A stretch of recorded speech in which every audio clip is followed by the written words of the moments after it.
Hello जगवार्स, क्या हाल चाल, what's up and welcome back to your YouTube channel gravity circle, जिस पर हम लोग पढ़ रहे हैं जीएनएफ ब्लॉक एलिमेंट्स। और मैंने सोचा कि अगर मैं पोटेशियम पर मैग्नेट और पोटेशियम डाइक्रोमेट, अगर इन चीजों की बात लिखवा के करूंगा तो इट विल टेक टाइम। लेकिन अगर मैं आप लोगों को short sweet and crisp notes दे दूं तो क्या ख्याल है? डेफिनेटली ख्याल बुरा नहीं है, इसलिए हम लोग प्रॉपर नोट्स के साथ आज आ चुके हैं। और आज हम लोग शुरू करेंगे दो इंपॉर्टेंट कंपाउंड्स के बारे में बात करना, that is KNO4 and K2Cr2O7। आपको ये notes as it is proper तरीके से नोट करने हैं और आप लोगों को जितना भी मैं पढ़ा रहा हूं उसी पर सवाल आएगा। तो चलिए शुरू करते हैं पहले KMNO4 के बारे में। गाइस, पोटेशियम पर मैग्नेट बनता कैसे है? गाइस, पायरोल्यूसाइट नाम का एक ओर होता है जो अर्थ क्रस्ट से निकलता है। पायरोल्यूसाइट नाम का ओर अर्थ क्रस्ट से निकलता है। इस पायरोल्यूसाइट यानी कि MnO2 का जब आप लोग 4 मोल्स ऑफ पोटेशियम हाइड्रोक्साइड और ऑक्सीजन के साथ रिएक्ट करके हीट करते हैं, मतलब आपने MnO2 को बढ़िया तरीके से ग्राइंड कर लिया, उसमें KOH मिला दिया और ऑक्सीजन की प्रेजेंस में हीट कर दिया, तो यहां पर आपको एक सॉलिड सब्सटेंस मिलेगा जो वाटर इनसॉल्युबल होगा, यानी आपको प्रेसिपिटेट के फॉर्म में मिलेगा K2MnO4, जो कि ग्रीन कलर का होगा। इसकी पहचान कैसे होगी? ग्रीन कलर से। अब आप क्या करेंगे? अब इस K2MnO4 को आप लोगों को KMnO4 में कन्वर्ट करना है, तो इसकी अलग अलग प्रोसेसेस होती हैं। पहली प्रोसेस होती है इलेक्ट्रोलाइटिक ऑक्सीडेशन। पहली मेथड कौन सी होती है? इलेक्ट्रोलाइटिक ऑक्सीडेशन, यानी हम लोग क्या करेंगे, वाटर के अंदर K2MnO4 को लेकर इलेक्ट्रोलाइज करेंगे। तो इलेक्ट्रोलाइसिस की वजह से आपने इलेक्ट्रोकेमिस्ट्री में पढ़ा है, वाटर भी H पॉजिटिव और OH नेगेटिव में टूट जाता है और K2MnO4 2K पॉजिटिव और MnO4 नेगेटिव में टूट जाता है। अब यहां पर हम लोगों को इस इलेक्ट्रोलाइटिक ऑक्सीडेशन से MnO4 डाई नेगेटिव मिल गया।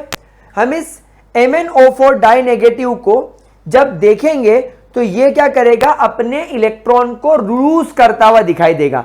मतलब एनोड पर आपको ये देखने को मिलेगा और एनोड पर ये खुद को ऑक्सीडाइज कर लेगा और बना लेगा MnO4 नेगेटिव, यानी कि आप देखेंगे कि आपको यहां पर KMNO4 यहां पर बनता हुआ दिखाई दे रहा है। सिमिलरली अगर हम ये मेथड ना यूज करें तो आप यहां पर इसका क्लोरीनेशन कर सकते हैं। आप यहां पर क्या करेंगे, 2 मोल्स ऑफ K2MnO4 को Cl2 के साथ ट्रीट करेंगे। सो 2 2 4, 4 में से 2 क्लोरीन आप 2KCl बनाकर निकाल देंगे। अब यहां पर 4 में से 2 क्लोरीन बचे तो ये बन जाएगा 2 मोल्स ऑफ KMNO4। अगर आप ये ना करना चाहें तो आपके पास में ओजोन भी अवेलेबल है। आप यहां पर आपके 2 मोल्स ऑफ K2MnO4 को ओजोन और वाटर के साथ ट्रीट कर लीजिए। तो यहां पर क्या होगा, देखो सीधा सा हिसाब है, 2 हाइड्रोजन है, एक ऑक्सीजन ये और एक ऑक्सीजन ओजोन में से ले लो, तो 2 ऑक्सीजन हो गए, 2 हाइड्रोजन हो गए। क्योंकि तुमने ओजोन में से एक ऑक्सीजन ले लिया, यहां पर 2 ऑक्सीजन बचे, ये ऑक्सीजन गैस बन के उड़ गया, तो तुम्हारे ओजोन का मामला निपट गया। अब यहां पर तुम्हारे पास में 2 हाइड्रोजन वाटर से आए, एक ऑक्सीजन वाटर से आया, दूसरा ऑक्सीजन ओजोन से आया। यहां पर 4 पोटेशियम है, 4 के 4 पोटेशियम में से 2 पोटेशियम 2 ऑक्सीजन और 2 हाइड्रोजन के साथ 2 KOH बना लेंगे। अब यहां पर क्या बचा, 4 में से 2 पोटेशियम बचे, बाकी MnO4 बचा, तो MnO4 यहां आ गया। तो ये भी एक अच्छी प्रोसेस है ऑक्सीडेशन करने की। अब हम इसकी प्रॉपर्टीज के बारे में बात करते हैं। गाइस, ये डार्क पर्पल कलर के निडल जैसा क्रिस्टल्स बनाता है, जो कि एकदम मेटेलिक लस्टर वाले होते हैं और एकदम शानदार शाइन करते हैं। मतलब ये निडल नोकीले मेटेलिक नेचर जैसा होगा। मतलब आपको दिखेगा कि ऐसे ऐसे आपको इसके से नुकीले ऐसे आपको इसे क्रिस्टल्स दिखाई देंगे। जब आप इसको उठाओगे तो आपको क्रिस्टलाइन फॉर्म में दिखाई देगा, नुकीले नीडल्स दिखाई देंगे डार्क पर्पल कलर के। Melting point is very high, 523 kelvin. Water में ये मॉडरेटली सॉल्युबल होगा और जब भी ये वाटर में डिसॉल्व होगा एक डार्क पर्पल कलर का सॉल्यूशन बनाकर देगा। अगर आपने पोटेशियम परमैग्नेट को स्ट्रांगली हीट करा तो ये वापस से K2MnO4 में टूट जाएगा। एक आपका MnO2 बाहर आ जाएगा और एक ऑक्सीजन बाहर आ जाएगा। इनफैक्ट अगर आपने यहां पर 4 मोल्स ऑफ KMnO4 को हीट कर दिया तो यहां पर भी आपको सेम रिएक्शन होती हुई नजर आएगी। क्या ये चीज आप देख पा रहे हैं? मतलब ये देखो डायरेक्टली कितनी इजी केमिकल रिएक्शंस हमारे पास में। यहां पर हम इसको थोड़ा सा गलत लिख चुके हैं। अगर आप इसको डायरेक्टली 4 मोल्स ऑफ अगर आप KMnO4 को यहां पर हीट कर रहे हैं और यहां पर एक्चुअली हीटिंग नहीं होगी है। एक्चुअली जब आप 4 मोल्स ऑफ KMnO4 को जब आप यहां पर एक स्ट्रॉन्ग बेस के साथ ट्रीट करोगे, let's say 2 moles of KOH के साथ, जब आप इसको स्ट्रॉन्ग हीट करेंगे, 2 नहीं, एक काम करो इसको आप 4 ले लो ताकि बैलेंसिंग डायरेक्टली हो जाए। क्योंकि हमारा जो प्रोडक्ट बन रहा है वो क्या बन रहा है? वो बन रहा है K2MnO4। अब यहां पर आपका K2Mn4 बन रहा है, लेकिन आपके पास में पोटेशियम तो बहुत ज्यादा मात्रा में, सो डेफिनेटली यहां पर ये बन जाएगा 2। ठीक है, 2 नहीं, एक काम करो, 2 2 4, 4 + 4 8, तो यहां पर अगर मैं इसको 4 ले लूं तो ये 8 हो गया, तो पोटेशियम बैलेंस हो गए। वेरी गुड, यहां पर हमें मिल जाएगा 2 मोल्स ऑफ H2O। अब यहां पर 4 4 4 16, 16 और 4 यानी 20, 16 17 यानी हमको एक ऑक्सीजन गैस भी मिलेगी। तो ये रिएक्शन कुछ इस प्रकार से काम करेगी। तो एक रिएक्शन आप ये देखो, ये भी बड़ी इंपॉर्टेंट रिएक्शन है। छठा, ये एक स्ट्रॉन्ग ऑक्सीडाइजिंग एजेंट होता है एसिडिक, न्यूट्रल और बेसिक मीडियम में। अगर हम एसिडिक मीडियम की बात करें, if you talk about acidic medium, तो गाइस एसिडिक मीडियम में ये किस प्रकार काम करता है? देखो, जब आप आपके पोटेशियम परमैंगनेट को एसिड की प्रेजेंस में डालते हो तो यहां से 2 पोटेशियम इस SO4 को लेकर बना लेंगे K2SO4। यहां पर के 2 मैग्नीज यहां आ गए और आपके पास में 3 में से 1 तो यहां चला गया SO4, बचे हुए 2 SO4 ये यहां आ जाएंगे। अब यहां पर क्या बचा? यहां पर बचा आपके पास में हाइड्रोजन और यहां पर बचा ऑक्सीजन। तो यहां पर आपने ऑक्सीजन ले लिया। इसके बावजूद भी आप लोगों को यहां पर 5 नेसेंट ऑक्सीजन निकलते हुए दिखाई देंगे जो कि ऑक्सीडाइजिंग एजेंट का काम करेंगे, यानी इन्हीं की वजह से यहां पर ऑक्सीडेशन होता हुआ नजर आएगा। देखिए, जब आप, अच्छा ये नीट वाले, जेई वाले और बोर्ड वाले तीनों इस पर नजर डालेंगे, यही क्वेश्चन आए हैं पास्ट में। तो यहां पर जब आप KMnO4 का treatment Fe di positive salt के साथ करते हो, मतलब कोई बोलता है कि तुम्हारे पास में FeCl2 है, उसमें मैंने KMnO4 डाल दिया, तो यहां पर क्या प्रोडक्ट बनेगा? बस आपको कुछ नहीं करना है, ऑक्सीडेशन करना है, +2 से +3, ये आपका प्रोडक्ट होना चाहिए। तो यानी आपके ऑक्सीडेशन में क्या होता है? पर्टिकुलर कंपाउंड का ऑक्सीडेशन नंबर बढ़ा दो, तो ये हो गया। अच्छा, ऑक्जेलेट क्या होता है? C double bond OO die negative, ये आपका ऑक्जेलेट होता है। तो ऑक्जेलेट कन्वर्ट हो जाता है कार्बन डाइऑक्साइड में। Oxalate will convert into carbon dioxide, +3 से कार्बन का ऑक्सीडेशन स्टेट +4 हो जाता है। आयोडाइड्स, आयोडाइड मतलब I पर माइनस चार्ज, यहां पर I पर 0 चार्ज, तो ये भी ऑक्सीडेशन हो गया। सल्फाइड्स यानी SO3 डाई नेगेटिव, यहां पर +4 होता है सल्फर पे चार्ज, ये बन गया सल्फेट, +6 चार्ज वाला हो गया।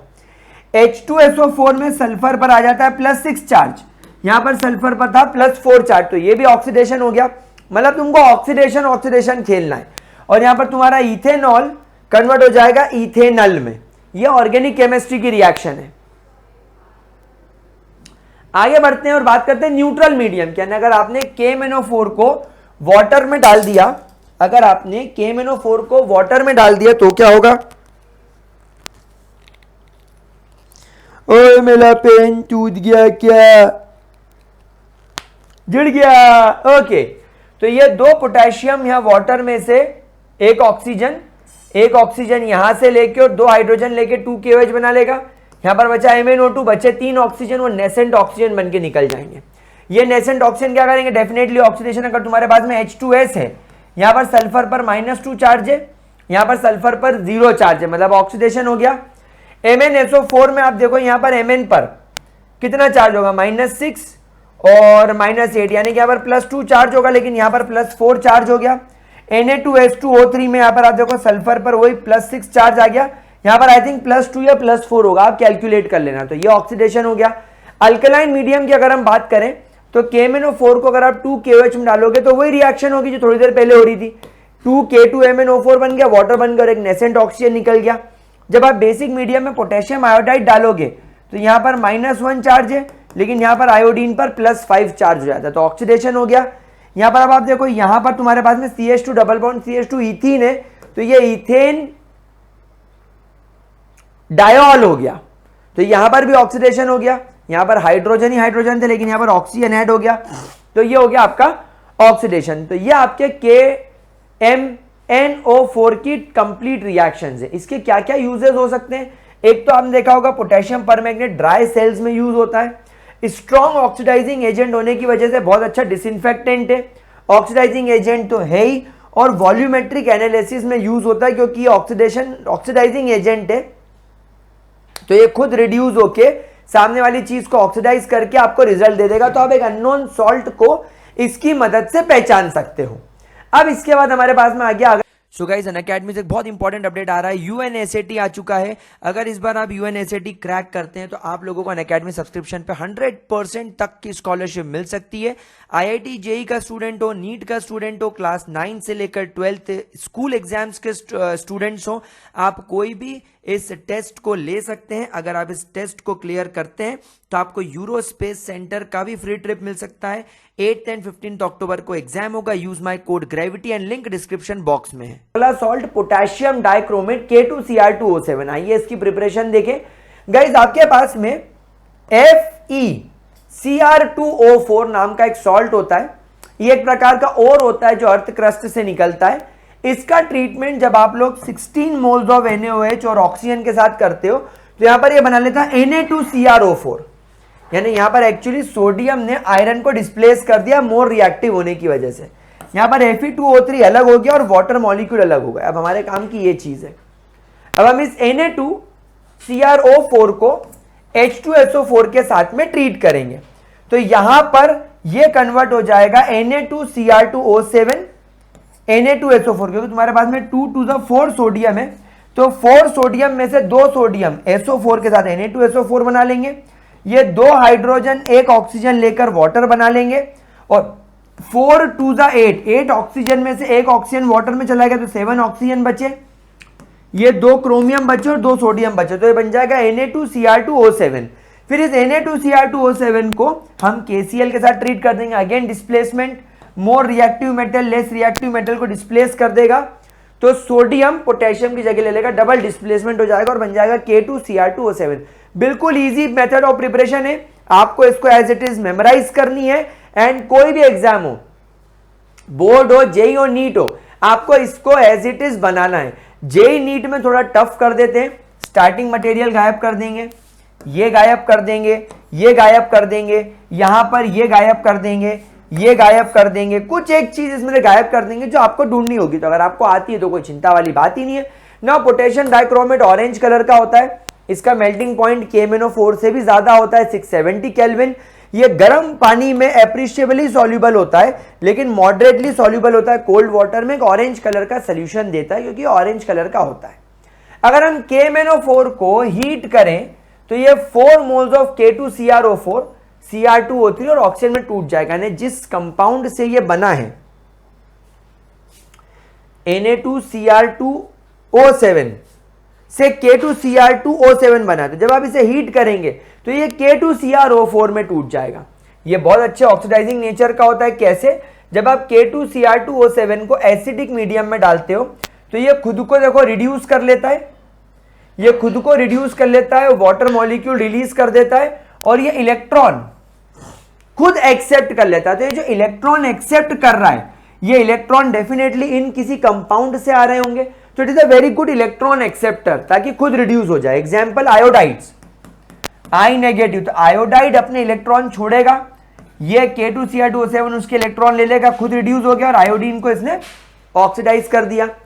Fe di positive Fe tri positive में कन्वर्ट हो जाता है, H2S S में कन्वर्ट हो जाता है, SO3 die negative SO4 die negative में कन्वर्ट हो जाता है, Sn+2 +4 में चला जाता है, H2O3 डाई नेगेटिव SO4 में कन्वर्ट हो जाता है। डायरेक्ट केमिकल रिएक्शंस है, और यही केमिकल रिएक्शन आपके जेई में आती है, डायरेक्ट नीट में आती है, एंड बोर्ड्स में आती है।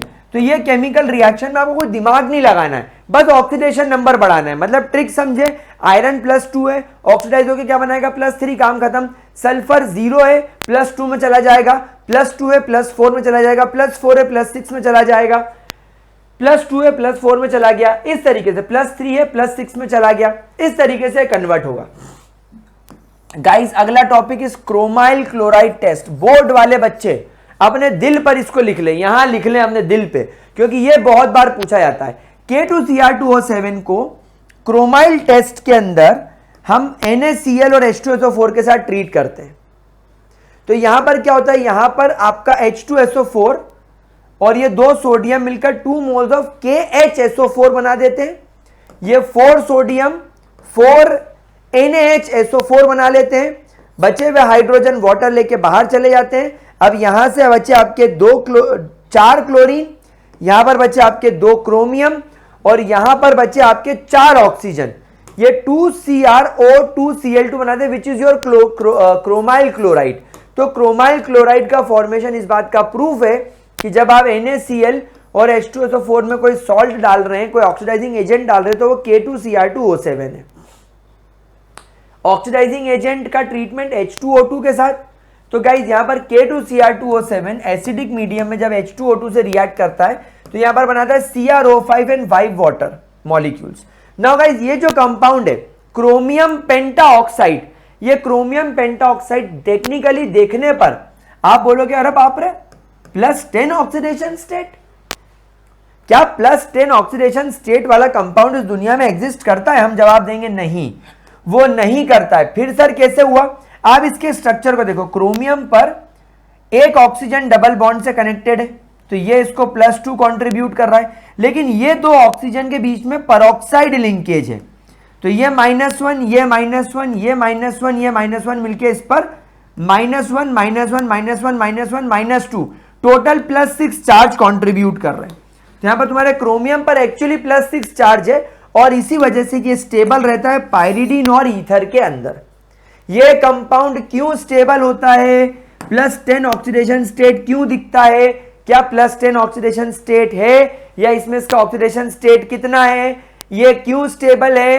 क्योंकि इसका स्ट्रक्चर में आपको यहां पर पेरोक्साइड्स दिख रहे हैं, डबल बॉन्ड से ऑक्सीजन है, इसके पास में 5 बॉन्ड नहीं बल्कि केवल 4 बॉन्ड है। इन सब चीजों पर सवाल आता है, इसके स्ट्रक्चर को देख लेना। यूजेस वही वॉल्यूमेट्रिक एस्टिमेशन टाइट्रेशन में, ये क्रोम टेनिंग इन लेदर इंडस्ट्रीज में काम होता है और ऑक्सीडाइजिंग एजेंट की तरह यूज होता है। गाइस ये कंपाउंड जैसे मैंने पढ़ा है, जिस फॉर्मेट में मैंने पढ़ा है आप लोगों को पढ़ के रखने हैं, आपको इसके प्रॉपर नोट्स बनाने पड़ेंगे और इसके बाद अब हमें लेंथेनॉइड और एक्टेनाइड शुरू करना और हमारा चैप्टर खत्म हो जाएगा। यानी मैं आपको मोस्ट प्रोबेबली अगले 2 लेक्चर में ये चैप्टर कंप्लीट करके देने वाला हूं और उसके बाद में हम लोग शुरू करेंगे 2 चैप्टर साइमल्टेनियसली, आपका कोऑर्डिनेशन केमिस्ट्री एंड आपका हेलो अल्केन हेलो अरीन, ताकि हमारा सिलेबस फिर बचेगा alcohol phenol ether aldehyde ketone carboxylic acid amines and biomolecules. 5 chapter बचेंगे, जल्दी खत्म कर देंगे। चलो मिलते हैं अगले लेक्चर में, bye bye, take care, good night.